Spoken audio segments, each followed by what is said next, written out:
প্রিয় দর্শক, স্বাধীনতার ঘোষক নিয়ে আমাদের দেশে যে দ্বন্দ্ব চলছে তার অবসান ঘটিয়েছেন মুফতি কাজী মোহাম্মদ ইব্রাহিম। তিনি তৃপ্ত কণ্ঠে ঘোষণা করেছেন, স্বাধীনতার ঘোষক আমি। আমরা তার মুখে একটু শুনি। স্বাধীনতার ঘোষণা এই কাজী ইব্রাহিম দিছে। Yes, 2021 27 September. কেউ দেয় নাই, কেউ সাহস করে নাই। এই রয়ের দালালদের বিরুদ্ধে একটা টু শব্দ করার যখন সাহস ছিল না, ওই সময় রয়ের স্তূপের মাঝখানে দাঁড়াইয়া গান পয়েন্টে দাঁড়াইয়া স্বাধীন বাংলাদেশ জিন্দাবাদ এই কাজী ইব্রাহিমের ঘোষণা ছিল। ঠিক নয় ঠিক?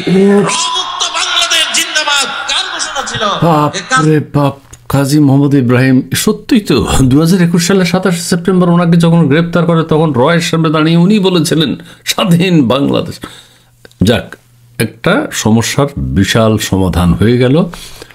সেটা হচ্ছে স্বাধীনতার ঘোষক নিয়ে আমাদের প্রধান উপদেষ্টা ওই সেনাবাহিনীর ওখানে কি বলেছেন না বলেছেন সেটা আমাদের ভাবার কোনো প্রয়োজন নেই।